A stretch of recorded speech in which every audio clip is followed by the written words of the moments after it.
उत्तर प्रदेश में योगी के लिए बच्चों की शिक्षा से ज्यादा कांवड़ यात्रा जरूरी है। तभी तो योगी ने मेरठ, मुजफ्फरनगर और बरेली में यात्रा की सुरक्षा व्यवस्था को सुनिश्चित करने के लिए स्कूलों और कॉलेजों में 23 जुलाई तक ताला लटका दिया है। शिक्षा से ऊपर धर्म को प्राथमिकता देना भाजपा की मानसिकता है। इस बुद्धिजीवी वर्ग के लिए समाज को शिक्षित करने से ज्यादा जरूरी समाज में नफरत और हिंसा फैलाना है। तभी तो योगी राज्य में बच्चों के भविष्य के लिए शिक्षा का स्तर ऊपर करने से ज्यादा जरूरी शिक्षा को धर्म के नाम पर बंद करना है, क्योंकि स्कूल और कॉलेज से तो राज्य में सुरक्षा व्यवस्था खराब हो जाती है। लेकिन उसी यात्रा के दौरान शराब के ठेके खोलने की पूरी छूट है। कांवड़ यात्रा में कांवरियों को धर्म के नाम पे हुड़दंग मचाने, गाड़ियों के शीशे तोड़ने, यातायात व्यवस्था को बाधित करके डीजे की ताल पर नाचने की पूरी छूट है।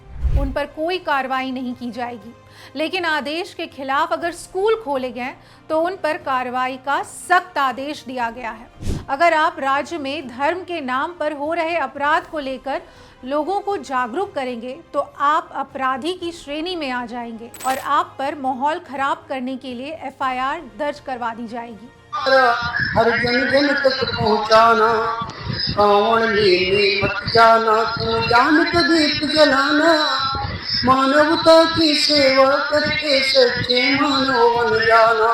दरअसल बरेली के एक शिक्षक रजनीश गंगवार ने कविता के माध्यम से कांवड़ यात्रा पर सवाल उठाया था, जिसके बाद उनके खिलाफ यूपी के बरेली में FIR दर्ज हो गया।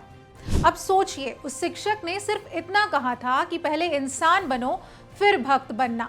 भाजपा सरकार में FIR, पुलिस, जेल और सजा का डर दिखाकर सही बात को दबाना भी एक नीति है। तभी तो गोदी मीडिया और कुछ 2 रुपए के नेता मिलकर इस अध्यापक को ट्रोल कर रहे हैं। अपने शो में इसे आस्था से खिलवाड़ का नाम दे रहे हैं, सनातन धर्म पर खतरा बता रहे हैं। करते हैं, समर्थक भी हैं, आलोचक भी हैं, लेकिन जिन लोगों ने हमारे ऊपर आरोप लगाया है, ये लोग कुछ ईर्षा दोष के कारण हमारे ऊपर झूठा आरोप लगा रहे हैं। अगर इनकी भावनाएं हमसे ही आहत हुई होती तो आज जो राजभर मंत्री हैं इनके, ये तो खुलेआम कह रहे हैं इन पे FIR क्यों नहीं दर्ज करा रहे। हम शिक्षक हैं, हम पे क्यों FIR दर्ज कराई गई है। और कविता जो थी वो हमारे छोटे छोटे बच्चों के लिए थी। पर ये सब करके वो ये भूल रहे हैं कि समाज को वो कितना पीछे ढकेल रहे हैं। अब जरा सोचिए, आस्था के नाम पर स्कूल और कॉलेज का बंद होना कितना बड़ा सामाजिक अपराध है बच्चों के प्रति। लेकिन ऐसा नहीं है कि आज से कुछ साल पहले ये यात्रा नहीं निकाली जाती थी या तब लोग सनातन धर्म का पालन नहीं करते थे, लेकिन तब धर्म के नाम पर राजनीति नहीं होती थी, किसी समुदाय विशेष को टारगेट नहीं किया जाता था, समाज को बांटकर दंगे करवाने का काम नहीं किया जाता था। लेकिन अब भाजपा सरकार में तो जैसे धर्म के नाम पर तोड़फोड़ करने की पूरी छूट है।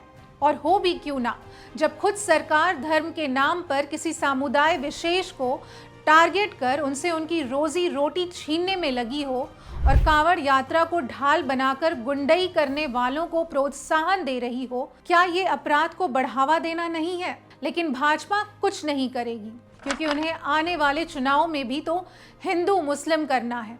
उनका वोट इसी ओछी राजनीति पर फलता फूलता है। इस मामले को ओछी राजनीति क्यों ना कहा जाए। एक तो कांवड़ यात्रा की सुरक्षा के लिए स्कूल में ताले लटका दिए और कुछ दिनों पहले खबर आई थी कि योगी जी हजारों स्कूलों में ताले लटकवा रहे हैं और अब ठेके खुलवा रहे हैं। अब यूपी में बच्चे पढ़ेंगे नहीं, दारू पिएंगे, ठेके पर एडमिशन कराएंगे और PhD की डिग्री तब मिलेगी जब कम से कम एक बच्चा आगे चलकर 2 से 3 दारू का खंबा अकेले ना खींच ले। सही है योगी जी, सही जा रहे हैं आप। स्कूल में ताले लगवाइए, कांवड़ यात्रा की सुरक्षा निश्चित कीजिए और हाँ, ठेके खुलवाइए। बाकी बच्चों का क्या, देश विदेश में कहीं भी मजदूरी कर लेंगे।